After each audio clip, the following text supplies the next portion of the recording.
Patterns of biodiversity तक किया था हमने। में क्या किया था?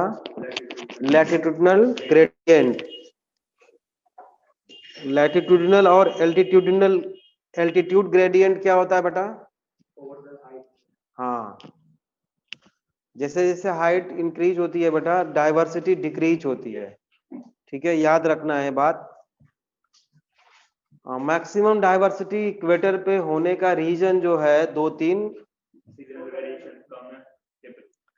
ओवरऑल अगर कोई मेन रीजन पूछा जाए तो वो ये होना चाहिए कि जो ईयर टू ईयर प्रोडक्टिविटी है, प्रोडक्टिविटी में जो डिफरेंस है वो बहुत ही कम होता है इक्वेटर पे। ठीक है ना?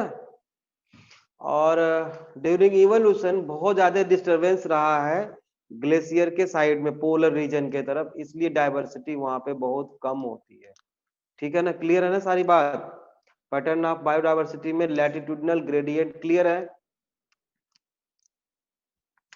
इंडिया में कितनी बर्ड की स्पीसीज दिया है एनसीईआरटी में? 1200। ठीक है, ट्रॉपिकल और टेम्परेट। टेम्परेट रीजन में बेटा अगर कोई भी नंबर है वैस्कुलर प्लांट्स का, तो उसका जस्ट 10 टाइम्स मोर है ट्रॉपिकल रीजन में। हाँ, 10x। निशांत बहुत बढ़िया, याद है आप लोगों को। तो बताओ, अगर याद है तो ग्रीनलैंड में बर्ड की कितनी स्पीसीज पाई जाती हैं? 56। ठीक है, आज हम लोग पढ़ेंगे बेटा पैटर्न ऑफ बायोडायवर्सिटी में सेकेंड टॉपिक है स्पीसीज एरिया रिलेशनशिप, है ना? Species area relationship, species area relationships. ठीक है बेटा, जर्मन नेचुरलिस्ट एंड जियोग्राफर एक थे, उनका नाम क्या था? हाँ, हमबोल्ट था, अलेक्जेंडर लिखो। German naturalist and geographer Alexander von Humboldt.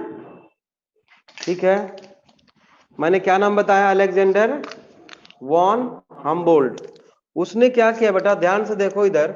उसने क्या किया? वैसे तो ये अमेरिकन जंगल में किया था, ये भी आपके एनसीईआरटी में लिखा हुआ है ना? साउथ अमेरिका के जंगल में, है ना? जंगल लिखा हुआ ना? हाँ, जंगल लिखा हुआ है एनसीईआरटी में। तो कोई बात नहीं, हम वैसे एक एरिया ले लेते हैं जैसा कि उन्होंने लिया था। उन्होंने एक एरिया सेलेक्ट किया, ठीक है? इसमें नंबर ऑफ स्पीसीज कुछ भी था, जैसे मान लो 90 था, 90। ठीक है, किसी स्पीसीज, किसी भी ऑर्गेनिज्म की स्पीसीज इसमें 90 है मान लो। इन्होंने क्या किया, एरिया बढ़ा दिया थोड़ा। ठीक है, अब नंबर ऑफ स्पीसीज बढ़ेगी घटेगी?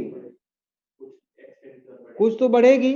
मान लो 105 हो गया, फिर और बढ़ा दिया। ठीक है, और बढ़ेगी, बढ़नी भी चाहिए। कितना हो गया? मान लो 120 हो गया, और बढ़ा दिया, बढ़ाया तो 150 हो गया मान लो। ठीक है, और एरिया बढ़ा दिया बेटा, 160 हो गया। ऐसा देखा गया, है ना? कितनी मेहनत की होगी उन्होंने, है ना? फिर बढ़ाया, 160 रहा, फिर बढ़ाया, 160 रहा। दूसरे प्लेनेट पे बढ़ाते बढ़ाते एरिया चले जाओ आप। एक टाइम ऐसा आएगा बेटा जहां पे स्पीसीज डाइवर्सिटी कांस्टेंट हो जाएगी। ये बात सबको समझ में आई? सिंपल सी बात है भाई, बिल्कुल आसानी से समझ में आने वाली बात है ना? उनको मुश्किल हुआ होगा फाइंड करने में, अभी तो हम आसानी से इसको समझ सकते हैं, बहुत आसानी से। ठीक है, तो अगर मान लो स्पीसीज रिचनेस और एरिया में अगर हम ग्राफ बनाना चाहें ऐसे, तो मान लीजिए ये y एक्सिस है और ये है x, ये क्या रिप्रेजेंट कर रहा है, वो y क्या रिप्रेजेंट कर रहा है बेटा, स्पीसीज रिचनेस, स्पीसीज रिचनेस।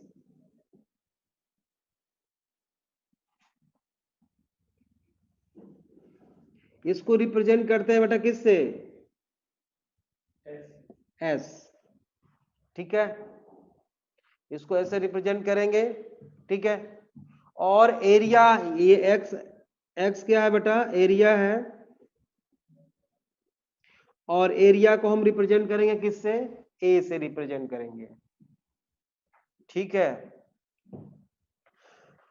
तो इन्होंने देखा बेटा कि जैसे हम स्पीसीज एरिया जैसे जैसे बढ़ाते चले जा रहे हैं, तो देखो एरिया तो ऐसे इधर को बढ़ेगा एरिया, और स्पीसीज रिचनेस ऐसे बढ़ेगी, तो एक टाइम पे जाते जाते कांस्टेंट हो गई। मतलब उन्होंने देखा बेटा कि ऐसे यहां से स्टार्ट करते हैं, तो ऐसे बढ़ता बढ़ता बढ़ता बढ़ता ऐसे गया, फिर यूं हो गया, कांस्टेंट हो गया, पैरेलल हो गया। इसको उन्होंने क्या बोला कि ये रेक्टेंगुलर हाइपरबोला हमें मिलता है, रेक्टेंगुलर हाइपरबोला मिलता है, ठीक है। ये रेक्टेंगुलर हाइपरबोला मिला हमें, आपके एनसीईआरटी में बना रखा है इस तरह का, है ना, रेक्टेंगुलर हाइपरबोला। अब इसका फॉर्मूला उन्होंने बताया कि S इज इक्वल टू सी ए की पावर कितना है, 2 नहीं है, वो Z है, ठीक है, वो है बेटा Z। अब ये Z क्या है और C क्या है,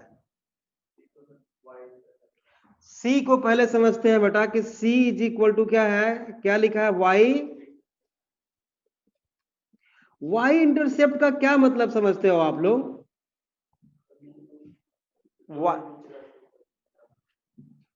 जिसमें हम देखना चाहते हैं जहां पे।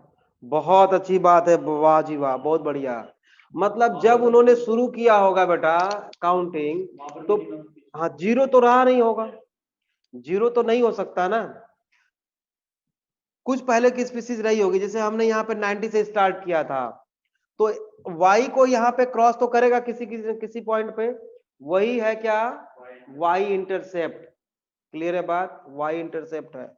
अब एक चीज बताओ आप लोग, एक छोटा सा ग्राफ और मैं बना देता हूं, ये x है, ये y है, यहां से मान लो ये y इंटरसेप्ट है ये, ठीक है, ध्यान से इधर देखो, ये y इंटरसेप्ट है, एक लाइन मैंने ऐसे खींच दिया, एक ऐसे खींच दिया, और एक ऐसे खींच दिया, P Q R है मान लो। मोर स्टीपर कौन सा है, P है। P जो है आपको लिखना है और बनाना भी इसी तरह से है, ये है बेटा मोर स्टीपर, ये है लेस स्टीपर, R, ठीक है। आप क्या समझते हो, क्या इसमें क्या दिखा रहा है, मोर डाइवर्सिटी किसमें है, P में है कि R में है, P में है, कम एरिया में डाइवर्सिटी ज्यादा, तो ग्राफ जो है जब मोर स्टीपर होगा तो मोर डाइवर्सिटी होगा, मोर स्टीपर मोर डाइवर्सिटी,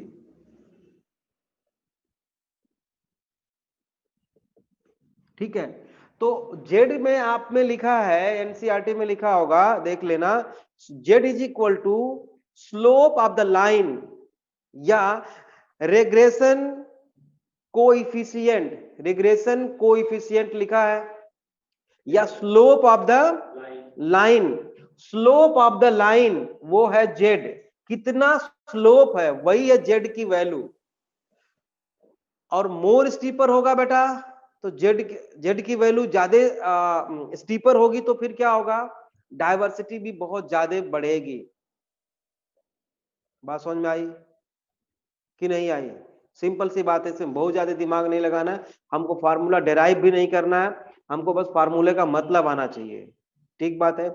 अब इसी को लॉग के फॉर्म में ले लें, लॉग लॉग स्केल उन्होंने दिखा रखा है सीधा, ये लॉग लॉग स्केल है। यह याद रखना चाहो तो यहीं पे लिख लो, ये रेक्टेंगुलर हाइपरबोला है, यहां पे लिखो रेक्टेंगुलर हाइपरबोला, और ये क्या है, लॉग लॉग स्केल है। तो लॉग लॉग स्केल पे अगर देखें बेटा तो क्या हो जाएगा equation, log S is equal to log C plus Z log A है एरिया, जेड है स्लोप, सी है वाई इंटरसेप्ट एंड एस है species richness.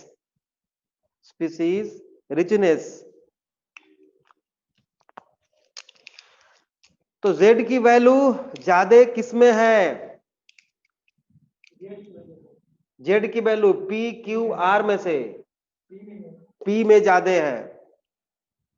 z higher z value यहां पे लिख लो ब्रैकेट में, ताकि बाद में समझ में आ जाएगा आपको। z की वैल्यू हम बोल सकते हैं, हाँ z की, बिल्कुल बेटा, z की वैल्यू हम बोल सकते हैं कि अगर स्लोप ज्यादा होगा, मोर स्टीपर होगा बेटा, तो more z value, more steeper the slope more z value, ये स्टेटमेंट लिख सकते हो आप लोग।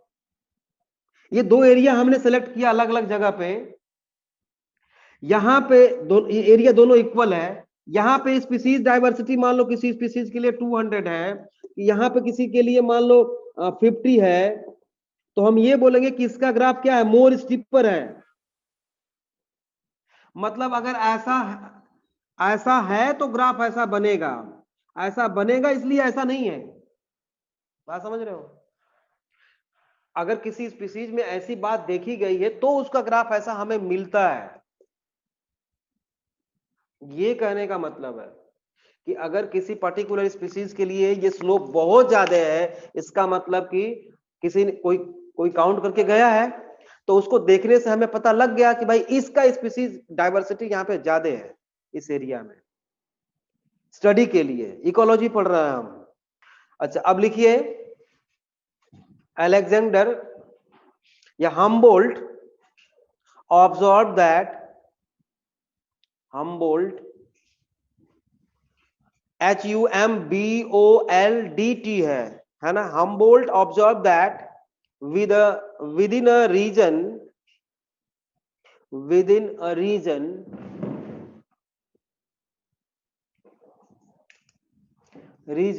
species richness increased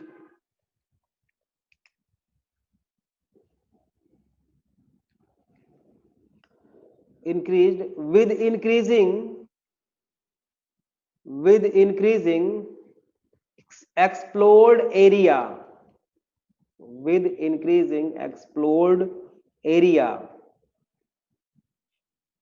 but only up to a limit,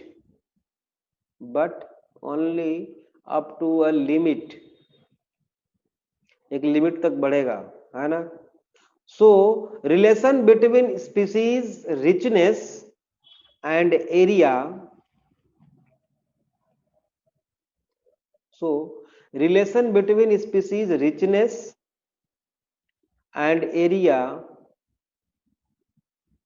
shows rectangular hyperbola।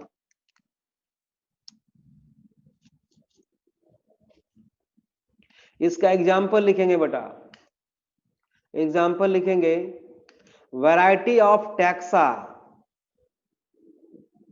किसका, angiospermic plants, birds, bats, fresh water fishes, इनका बेटा जो ग्राफ मिलता है वो रेक्टेंगुलर हाइपरबोला मिलता है, ठीक है ना। नेक्स्ट पॉइंट लिखिए, the normal value of Z between 0.1 to 0.2, 0.1 to 0.2, like plants in Britain,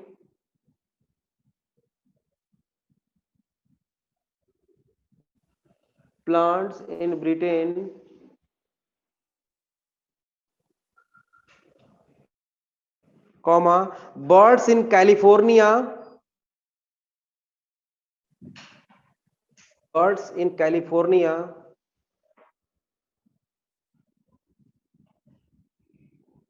or mollusks in New York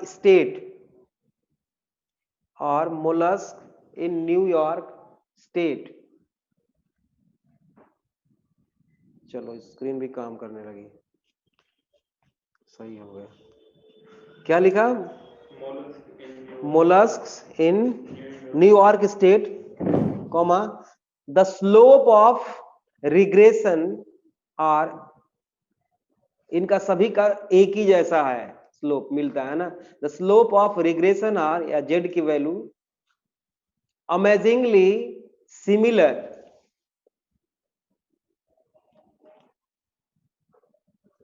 इनका सभी का स्लोप बेटा एक ही जैसा मिलता है। नेक्स्ट पॉइंट लिखिए, for species area relationship,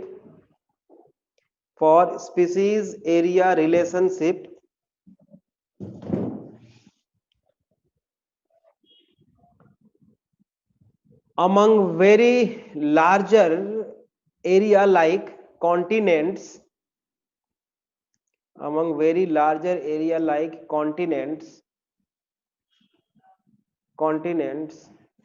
the slope of the line much steeper, the slope of the line is much steeper, that is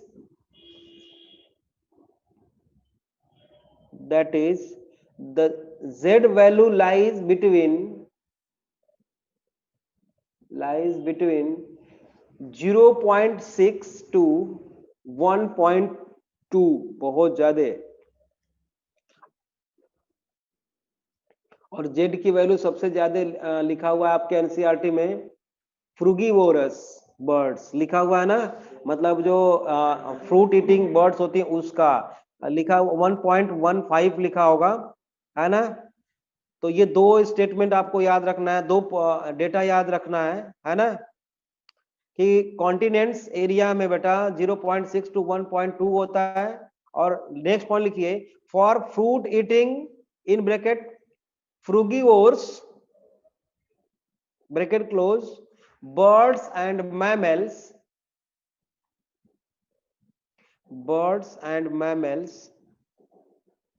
frugivore birds and mammals in tropical forest of different continents, ये तो देखो tropical forest of different continents, the slope found to be in bracket आप z लिखना है ना, the slope found to be in bracket z कितना होता है, उसमें कितना लिखा 1.5 है ना, 1.15। अब लिखो बेटा हेडिंग दो, ये खत्म हो गया स्पीसीज रिलेशनशिप। नेक्स्ट हेडिंग दो, importance of species diversity to the ecosystem. अब थोड़ा लिखने वाला टॉपिक आ गया, importance of species diversity to the ecosystem. अब इंपॉर्टेंस के लिए बेटा हम लोगों ने फूड वेब, फूड चेन सारा पढ़ लिया है। इंपॉर्टेंस हमको पता है कि अगर कोई स्पीसीज डिस्टर्ब होती है तो क्या होता है ना, डाइवर्सिटी जिसकी कम होती है क्या होता है, जिसका रिप्रोडक्टिव रेट होता है बेटा वो भी ज्यादा स्प्रेड करती है स्पीसीज, ठीक है, ये भी हमको पता है। वही सब बातें इसमें भी हैं। तो इसमें लिखो इकोलॉजिस्ट, लिखिए, ecologist believed that communities community किसको बोलते हैं बेटा? कम्युनिटी किसको बोलते हैं?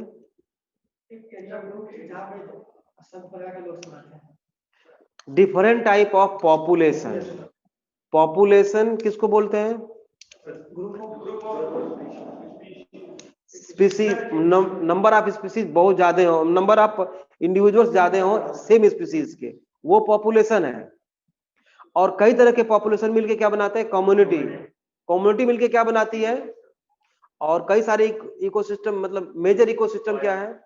बायोम है, ठीक है ना। उसके बाद बायोस्फीयर है, ठीक है। तो ज्यादा स्टेबल कम्युनिटी की कौन सी होगी?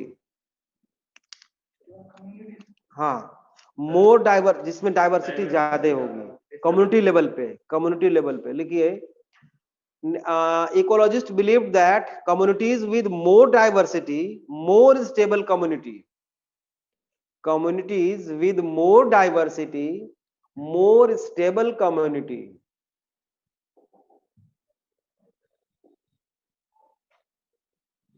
This was confirmed by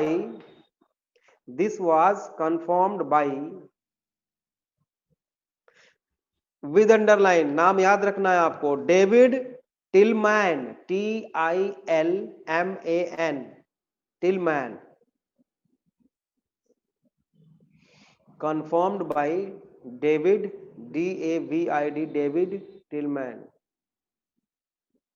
आप लोग कुछ ऐसा करो कि आप लोगों का भी नाम हम आगे फ्यूचर में लें। हम लोग मतलब हम तो नहीं रहेंगे, क्या पता रहें भी। हाँ, आज के मैक्सिमम 100 सालों के बाद अभी कितना रिप्लेस होता रहता है ना, सारी पॉपुलेशन रिप्लेस होती रहती है, ये बात श्योर। हाँ अर्पण, ठीक है। आप एक बात जानते हो, मैक्सिमम, मैंने मैक्सिमम बोला है, आज के 100 सालों के बाद हम आप में से कोई भी नहीं रहेगा यहाँ। अभी धरती पर जो बच्चे जन्म ले चुके हैं अभी वो भी नहीं रहेंगे। मैक्सिमम 100 साल के बाद रिप्लेस हो जाएगा, हमें लोग भूल जाएंगे, नहीं भूल जाएंगे। तो बेटा कुछ ऐसा काम करो, भूले ना भूले, कुछ मतलब काम ऐसा करना चाहिए। देखो मुझे तो ऐसा लगता है कि हम सिकंदर का खूब नाम लेते हैं, गांधी का नाम लेते हैं, पता नहीं कितने लोगों का नाम लेते हैं। उनको क्या फर्क पड़ता है कि उनका नाम हम अच्छे तरीके से ले रहे हैं बुरे तरीके से ले रहे हैं? उनको क्या फर्क पड़ता है? समझ रहे हो? इसलिए बेटा फर्क जो है, जानते हो क्या इसका मतलब क्या हो? मैं क्या कहना चाहता हूँ, ओसामा बिन लादेन, कौन था ये? हाँ, अभिजीत था। बेटा काम वो करो जो आपको अंदर से लगे कि हम गलत नहीं कर रहे हैं, हम सही कर रहे हैं। इसके लिए बेटा पूरी दुनिया एक तरफ हो जाए, कभी टाइम ऐसा आए और आप एक तरफ हो, पूरी दुनिया की बात मैं कर रहा हूँ, और आपको लगता है कि ये सच है, यही मतलब मैं जो कर रहा हूँ वही सच है, वही करना चाहिए मुझे, वही काम करो आप। कभी भी कोई ऐसा काम ना करो जो आपका दिल गवाही नहीं करता है। देखो सच और झूठ, पाप और पुण्य सब आपके अंदर पता है आपको कि क्या सच है क्या गलत है। और इतना तो जान लो, दूसरी दुनिया तो पक्का है ही, जहाँ हिसाब किताब होना है, ये साइकिल है। इतना तो इसके लिए तो कई एविडेंस हमारे पास है ना। थोड़ा ऑनलाइन क्लास है समझ रहे हो? तो चलो जब हम फिजिकल क्लास में मिलेंगे तो बात करेंगे, और है ना, ये मोटिवेशन के लिए है, हमारा लक्ष्य निर्धारित है, डेट भी डिसाइडेड है बेटा, आप ये मत समझना। हाँ दिल बिल्कुल बेटा, आप ये मत समझना कि 5 या 7 मई को होता है ना पेपर, फर्स्ट संडे को होता है मई में, वो पोस्टपोन्ड हो जाएगा, ऐसी बात नहीं है। हमको उसी को मान के डेट तैयारी करना है, उसी के अकॉर्डिंग तैयारी करनी है। बोर्ड का भी अपने टाइम पे होना है बेटा, समझ रहे हो? 2 मई बिल्कुल। तो बहुत अच्छी तरह टाइम वेस्ट नहीं होना चाहिए। अभी नीचे बच्चे बच्चे जो हैं, जो जिनके नंबर ना 200 से नीचे आते हैं, सारे बैठ के हंस रहे थे, अभी मैंने सबको टाइट किया है। अभी भाग जाओ यहाँ से, या तो आप लोग पढ़ रहोगे तो पढ़ोगे, नहीं पढ़ना है तो भाग जाओगे, सीधी सी बात है। आप तो देखो हम लोग करवाएंगे। और एक सर और आए हैं, बहुत अच्छे सर हैं वो, क्या नाम है, अनिल पाल सर। हाँ, आपके वहाँ देखा था ना, आप लोगों ने पढ़ा भी था। हाँ, यूपी से ही हैं, कानपुर या लखनऊ से हैं। लखनऊ से हैं, हाँ, जूलॉजी के सर हैं, तो बहुत अच्छा, हाँ बहुत अच्छा पढ़ा रहे हैं। तो हम सब मिल के ना, अब जैसे स्कूल खुलता है तो पूरी प्लानिंग के साथ आगे बढ़ेंगे। जल्दी जल्दी हम सोच रहे हैं कि दीपावली में मैं क्लास ले सकता हूँ, याद रखना, सिलेबस खत्म करने के लिए। बेहोश मत रहना कि दीपावली या पटाखे छोड़ेंगे और हम पढ़ाई नहीं करेंगे, ऐसी बात नहीं है। क्लास हमारी चलती रहेगी। लिखो, characters of the stable community, heading दो बेटा, characters of the stable community. Characters of the stable community का पहला कैरेक्टर क्या है बेटा? स्टेबल कम्युनिटी वो होगी जिसका ईयर टू ईयर क्या होगा, प्रोडक्टिविटी में कोई डिफरेंस नहीं होगा। नहीं, कोई डिफरेंस नहीं होने का मतलब ये नहीं है कि बिल्कुल भी नहीं होगा, होगा लेकिन वो थोड़ा बहुत होगा, समझ रहे हो? तो पहला पॉइंट लिखिए, the stable community should, the stable community should not show too much variation, should not show too much variation in productivity from year to year, in productivity from year to year.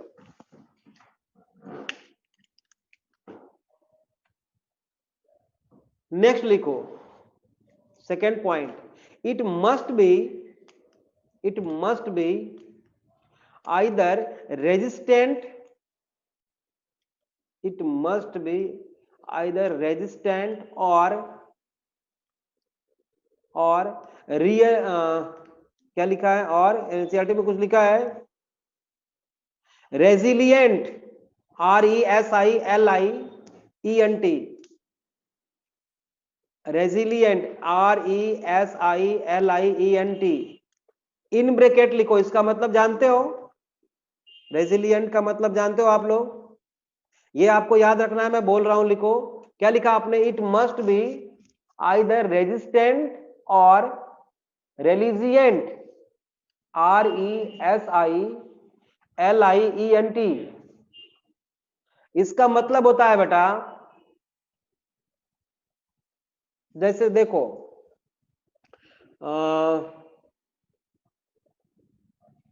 अगर alimentary canal में हमारे ulcer हो जाए, मान लो किसी के घाव हो जाए, है ना, या पाइल्स डिजीज जानते हो आप लोग, वो जल्दी ठीक नहीं होता, क्योंकि वहां पे इन्फेक्शन के बहुत ज्यादा चांसेज हैं। एलिमेंट्री कैनाल में भी देखो, अल्सर अगर हो जाता है, स्पाइसी खाना जो खा रहे हैं या किसी भी और कारण से, तो वो जल्दी ठीक नहीं होता, रिपेयर नहीं कर पाती सेल अपने आप को, उसको मौका नहीं मिल रहा है ना रिपेयर करने का। और मान लो अगर लीवर का कुछ पार्ट लोग डोनेट करते हैं ऑर्गन ट्रांसप्लांट में, आप, हाँ, तो उसमें रीजनरेशन का पावर बहुत ज्यादा है, क्विक रिपेयर की प्रॉपर्टी है, उसको हम बोलते हैं रिपरेटिव रीजनरेशन, रिपरेटिव रीजनरेशन बोलते हैं, बहुत ही फास्ट डिवाइड करता है वो। कुछ स्टेबल कम्युनिटी वही हो सकती है बेटा कि इसमें कि डैमेज हो जाए अगर कोई चीज, बरसीम आप लोगों ने नाम सुना होगा, बरसीम देखा होगा, पशुओं का चारा होता है, गांव में सब लोग उगाते हैं इसको। बरसीम की प्रॉपर्टी क्या है बेटा? काटते जाओ और फटाफट ग्रो करता चला जाता है वो, कितनी स्पीड जर्मिनेशन उसमें होती है। इंटरनोडल इंटर कैलोरी मेरिस्टम जो है बहुत ज्यादा उसमें है, ग्रोथ हो जाती है। तो पूरी कम्युनिटी लेवल पे देखा जाए तो स्टेबल कम्युनिटी वही होगी बेटा जिसमें कि क्विक रिपेयर की प्रॉपर्टी होगी, और समझ रहे हो, क्विक रिपेयर की प्रॉपर्टी होगी, ठीक है, और रेजिस्टेंट भी होगा। मान लो बाढ़ आ जाए बहुत ज्यादा, तो उसको अब सरवाइव कर सके, मतलब बड़े बड़े ट्री होंगे, रूट से अपने रोक लेंगे, मतलब वाटर को, सॉइल इरोजन को प्रिवेंट कर लेंगे। अब जब सॉइल इरोजन को प्रिवेंट कर पाएंगे बेटा, तो जो हार्बेसियस प्लांट्स होंगे वो भी रुक जाएंगे,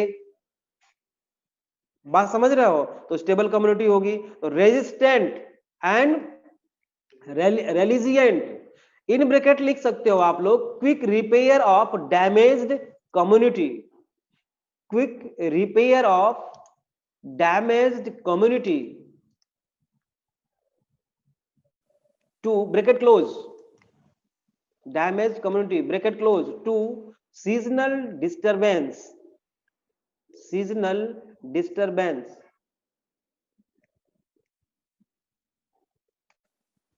अच्छा, 2 पॉइंट तो आपको अच्छी तरह समझ में आ गया बेटा, हमको समझ में आ गया कि जिसकी प्रोडक्टिविटी में बहुत ज्यादा डिफरेंस नहीं होगा वो स्टेबल होगा, जो रेजिस्टेंट होगा, रेलिजिएंट होगा, उस वो ज्यादा स्टेबल होगा। और तीसरा पॉइंट ये है बेटा कि अगर मान लो बाहर से कोई एलियन स्पीसीज आ गई, पॉपुलेशन में बाहर से कोई एलियन स्पीसीज आ गई, है ना, इन्वेसिव, जैसे कि एक आया था और आज भी वो है, बड़ा बर्बाद किया उसने, इकॉर्निया, टेरर ऑफ बंगाल जिसको बोलते हैं, जलकुंभी, बड़ा बर्बाद किया उसने, आज भी बर्बाद करता रहता है, अभी भी, है ना, बहुत बर्बाद करेगा वो, करता है। जिस पॉन्ड में बहुत ज्यादा मछलियां हैं, जलकुंभी अगर हो जाए तो कुछ ही दिनों में सबका सफाया हो जाता है, किसी को रहने नहीं देता। वाटर हेसिंथ देखा होगा आप लोगों ने जरूर, आपने देखा है? आपने नहीं देखा? हरियाणा के हो, हरियाणा से हो, इसीलिए नहीं देखा। ये यूपी में खूब है, हाँ, बिहार में भी खूब है जलकुंभी, जिसको देखा होगा, आप नाम नहीं जानते हो। तो बेटा हाँ, तो इन्वेसिव इसी जो एलियन स्पीसीज के अगेंस्ट अगर वो कम्युनिटी रेजिस्टेंट है, उसको मार भगाने में सफल हो जाती है, तो वो ज्यादा स्टेबल कम्युनिटी होगा। तीसरा पॉइंट ये है, ऐसा अगर है तो तीसरा पॉइंट लिखिए, it must be resistant to, it must be resistant to invasion by alien species, it must be resistant to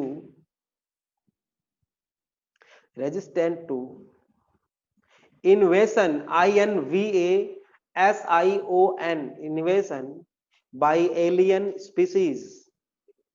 तो ये है बेटा। नेक्स्ट पॉइंट स्टार के साथ लिखिए बेटा, नोट करो, ये 3 पॉइंट खत्म हो गया, अब स्टार लगाओ। नेक्स्ट पॉइंट लिखो, according to David Tilman's experiments, according to David Tillman's experiments, David Tillman's experiments, more species diverse communities, more species diverse communities, more species diverse communities show, SHOW, show a constant productivity biomass, a constant productivity biomass, and also contributes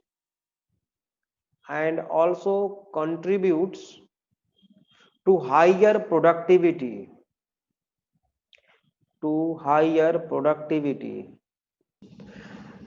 consumer ना हो तो आप बताओ, consumer अगर मान लो ना हो तो प्रोड्यूसर्स का नंबर खूब बढ़ेगा। मान लो जो जिस स्पीड से वो उनकी ग्रोथ हो रही है, हाँ, कंपटीशन हो जाएगा, और प्रोडक्टिविटी उतनी हो भी नहीं पाएगी क्योंकि उनको CO2 मिलेगा नहीं।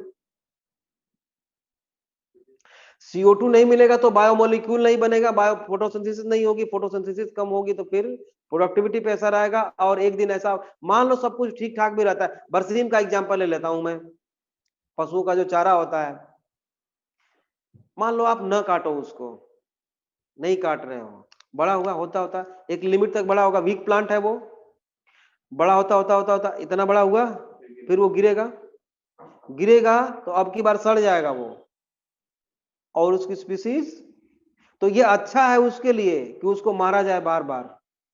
समझ रहे हो मैं क्या कहना चाहता हूं? वही बात हो गई कि शेर भी जरूरी है, मतलब कि वो कार्निवोर भी जरूरी है, अगर कार्निवोर नहीं रहे, फर्स्ट अगर सेकेंडरी कंज्यूमर ना हो तो प्राइमरी कंज्यूमर क्या करेगा? फिर उसकी स्पीसीज भी खतरे में आ जाएगी, समझ रहे हो?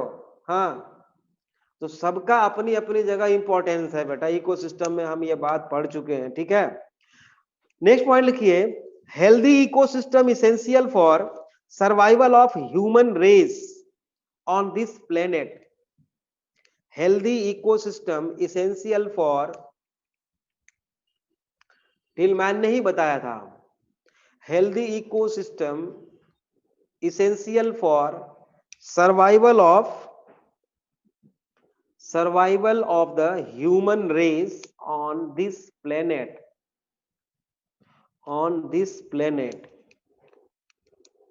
अब देखो बेटा, एनसीईआरटी में 2 क्वेश्चन पूछा है उन्होंने, उसका आंसर नहीं दिया है, अगर आप देख रहे हो तो। Would western Ghat ecosystem be less functional if one of its tree frog species is lost forever? समझ रहे हो? अगर एक फ्रॉग की स्पीसीज, ट्री फ्रॉग की स्पीसीज अगर वहां से हटा दी जाए तो उसका लेस फंक्शनल हो जाएगा वो, है ऐसा हो जाएगा। और दूसरा क्वेश्चन है, how is our quality of life affected if say instead of 20,000 we have only 50,000 species of ants on earth? यही लिखा है, मतलब 20,000 के जगह पे 15,000 स्पीसीज अगर हो उसकी, चींटियों की ना, तो हमारे ऊपर क्या इफेक्ट आएगा? एक क्वेश्चन पूछ रखा है, आप बता सकते हो? आप साइकिल चलाते हो? साइकिल चला लेते हो बेटा? साइकिल में मड गार्ड अगर निकाल दें, साइकिल चलेगी? स्पीड में कोई डिफरेंस होगा? नहीं। काम करने में आपको कोई तकलीफ होगी? नहीं। कब तक? जब तक कि बारिश नहीं हो रही। जरा बारिश के सीजन में मडगार्ड के बिना चला के दिखाओ, फिर मजा आएगा। जहां जा रहे हो ऑफिस में, बीच रास्ते से घर लौट के आना पड़ेगा, ठीक? पैडल से दबाते हो ना उसको, उसमें एक रिफ्लेक्टर लगा होता है। हाँ, पैडल में रिफ्लेक्टर लगा होता है या पीछे लगा होता है साइकिल के। उसकी क्या जरूरत है? कोई जरूरत नहीं है ना? कब तक? जब तक अंधेरा नहीं होता है। अंधेरे में जा रहे हो, पीछे से गाड़ी आई, उसको दिखाई नहीं दिया, and it small dead insects. हाँ बेटा, वही मैं बता रहा हूं, इंपॉर्टेंस की बात कर रहा हूं। कहते हैं कि घर में 50,000 रुपए पड़े हैं, जल्दी से इसको बैंक अकाउंट में डाल दो, नहीं तो सारे खर्च हो जाएंगे। खर्च हो जाएंगे ना, कहीं दान तो नहीं कर दोगे? तो अच्छी बात है, खर्च के लिए ही तो लाए गए हैं। लेकिन नहीं, लोग नहीं बोलते, नहीं हम एटीएम से निकाल लेंगे ना, हमारे पास है, जरूरत होगी तो निकाल लेंगे।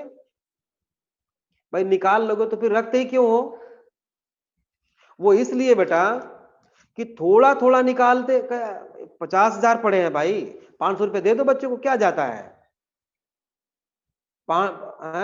उसमें से 500, 200, 300 निकालते रहो, 15 दिन के बाद पता चला अरे इस डब्बे में तो पैसा ही नहीं है, सारे खर्च हो गए।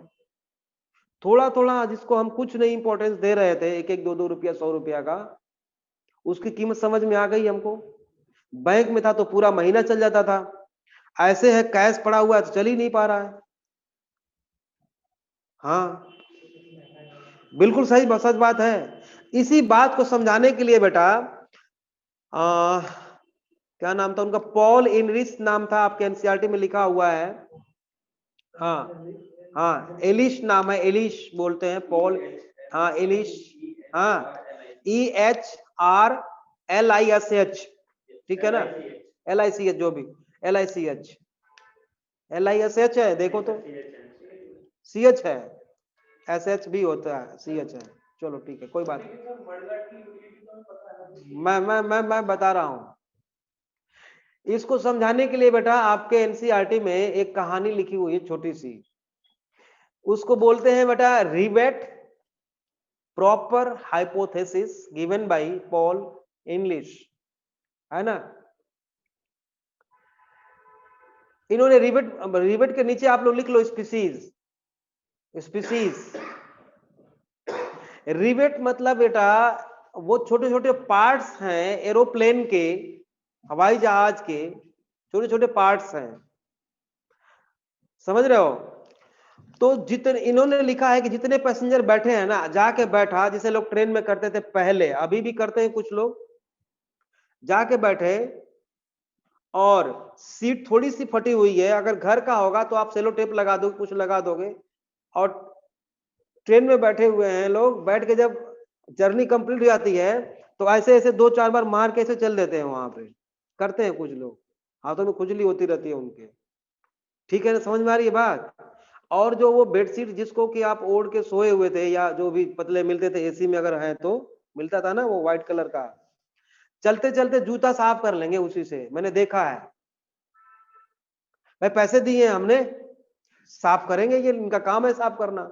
अब ये नहीं सोचेंगे कि जूते जूते का एक भी डस्ट अगर उसमें चिपका रह गया धुलने के बाद भी, तो वो क्या क्या कर सकता है अगले को, ये नहीं सोचेगा कोई, लेकिन ऐसा करते हैं लोग। इसने भी यही कहा था बेटा कि एरोप्लेन में जितने पैसेंजर बैठते हैं वो रोज छोटे छोटे पार्ट्स उसके खोल के ले जाना शुरू कर दें, तो एरोप्लेन पे तब तक कोई इफेक्ट नहीं आएगा, मतलब इफेक्ट तो आएगा, वो वीक तो होता चला जाएगा, डे बाय डे वीक तो होता चला जाएगा वो, समझ रहे हो। लेकिन अगर पहले ही दिन उसके विंग्स में से कोई सामान निकाल ले, 2 नट बोल्ट निकाल लेगा कोई, विंग्स देखा होगा आप लोगों ने कितना बड़ा होता है, जरूर देखा होगा किसी ने, अगर नहीं देखा होगा तो बहुत बड़ा होता है बेटा, है ना। ये जो रूम है ना काफी चौड़ा है, इसका जस्ट डबल होता है, एक एक विंग, उसका सिंगल विंग की बात कर रहे हैं, पूरा पूरी पूरी जहाज उसी उसी पे उड़ती है ना। और बहुत कॉम्प्लिकेटेड होता है, हमें तो एक ऐसा दिखता है ना, वो कॉम्प्लिकेटेड है बेटा, उसमें 3 स्टेप में ना लॉक करने वाले और ओपन करने वाले सिस्टम बने होते हैं। एयर को जो है वो कैसे प्रेशर बनाना है, ऊपर से नीचे, नीचे से ऊपर कैसे साइड बाय साइड मोड़ना है, आगे ऊपर जो भी होगा उतना तो मुझे पता नहीं, लेकिन अब सोचो जरा विंग के नट बोल्ट को कोई निकाल ले, फिर क्या होगा, निकाल के ले आके एरोप्लेन में बैठ जाए, फिर वो तो उतरेगा नहीं, साथ में बाकी सारे भी, समझ रहे हो बात को। तो बेटा पॉल ने यही बताया कि इकोसिस्टम एक हवाई जहाज के जैसा काम करता है, इसमें छोटे छोटे अगर पार्ट जैसे कि हम निकालते रहे तो वीक होता चला जाएगा, लेकिन अगर डिपेंड करता है, अगर पहले ही दिन विंग का मतलब इकोसिस्टम में जो जैसे कि टॉप मोस्ट कंज्यूमर है उसको आपने छेड़ दिया तो ज्यादा इफेक्ट डालेगा, 2-4 प्लांट निकाल दिए तो ज्यादा इफेक्ट नहीं डालेगा, है ना। तो डालेगा, मतलब अगर आंट की स्पीसीज को या फ्रॉक की स्पीसीज को हम डिस्टर्ब करते हैं तो वो इफेक्ट डालेगा, थोड़ा लेट डालेगा वो, इसीलिए हर एक स्पीसीज को हमें अच्छी तरह से, अब जैसे देखो आपको मैंने अभी 2-3 दिन पहले क्लास में मैंने बताया था कि जो मैराइन बर्ड्स होती हैं बेटा, मैराइन बर्ड्स होती हैं, वो कैसे किस तरह से फास्फोरस को लेके आ रही हैं, सॉरी कार्बन को लेके आ रही हैं ना लैंड पे, उधर जा रहा है, तो बताया था मैंने। तो हर एक चीज का अपनी जगह इंपॉर्टेंस है बेटा, इसी को समझाने के, इसको आप एनसीईआरटी से पहले पढ़ लोगे, उसके बाद खुद लिखोगे इसको, खुद अपने आप 2-4-5 लाइन में लिख लेना इसको, ठीक है ना। रिवेट अभी पढ़ो तो 2 मिनट में पूरा पढ़ जाओ, तो 2 मिनट के अंदर अंदर पूरा पढ़ जाओ एनसीईआरटी, मैं यहीं पे हूं। अब पढ़ो, देखो कुछ समझ में नहीं आया तो मैं बताऊंगा। इसमें भी की स्पीसीज की बात कर रहा है, वो की स्पीसीज कौन सा है, की स्पीसीज के नाम पे उसने प्लेन का क्या बोला है, विंग्स के पार्ट्स के बारे में बात की है उसने, विंग्स के पार्ट के बारे में की स्पीसीज के बारे में बात किया उसने। की स्पीसीज के नीचे आप लोग लिख सकते हो rivets of the wings, rivets of the wings लिख लेना की स्पीसीज के नीचे, समझ लिया। सेम बात है, वही बात कि इफेक्ट डालेगा, बिल्कुल डालेगा बेटा। तो रिवेट के नीचे बेटा आप स्पीसीज लिख लोगे, और की स्पीसीज के नीचे आप लोग रिवेट्स ऑन द विंग्स लिख लेना, लिखा हुआ है रिवेट्स ऑफ द, हाँ, की स्पीसीज, और वो ज्यादा मेजर इकोसिस्टम फंक्शन को ड्राइव करता है। वो बहुत छोटी सी बात है लेकिन बहुत बड़ी बात इन्होंने बताया बेटा। बड़ी बात थी तभी तो एनसीईआरटी में लिखा गया है और उसको हम लोग पढ़ भी रहे हैं, है ना। तो आप मैं अभी एक डॉक्टर के वहां गया था तो उनके चेम्बर में बड़ा सा सांप आ गया था, ठीक है। मैं था उस समय नहीं, वो बता रहे थे। हमने कहा तब तो आप मार दिए होंगे उसको। कह रहे नहीं मारूंगा क्यों, मैं इसकी पूजा करता हूँ। हम पूजा करते हैं नाग देवता की, हम मारेंगे क्यों। हमने कहा फिर क्या, किसको बुलाया आपने। कह रहे मैं नहीं पकड़ा। कह रहे हमने कहा आपने पकड़ लिया। कह रहे हाँ, डिस्कवरी देख देख के डर खत्म हो गया है। तो डर खत्म हो गया लेकिन फिर भी नहीं मारा, देखो डॉक्टर, समझ रहे हो, फिर भी मारा नहीं उसको। उसको पकड़ के डब्बे में बंद करके, फिर डब्बे में तो मर जाएगा ना, ऑक्सीजन नहीं मिलेगी तो। फिर एक कट्टे में रख के उसका मुंह खोल दिया, फिर ले आके उधर कहीं छोड़ दिया। और सांप भी कौन सा था, वो वही वाला था, नाग है ना, वही था। तो मतलब वो कह रहे थे कि इकोसिस्टम हम क्यों खराब करें, वो भी वो बोल रहे थे क्यों खराब करें, वैसे ही इनकी स्पीसीज कम हो गई है, नंबर ऑफ पॉपुलेशन कम हो गई है, हम क्यों मारे, बहुत नुकसान होता है सर, है ना। देख लो अब जहां जहां चूहे बढ़ गए हैं, लखनऊ रेलवे स्टेशन पे जाके देखो, सांपों के लिए कोई जगह नहीं बची। चूहे इतने ज्यादा हैं कि लोग बोलते हैं कि आने वाले 10-15 सालों में पूरा स्टेशन नीचे धंस जाएगा। ये है नुकसान, देख लो।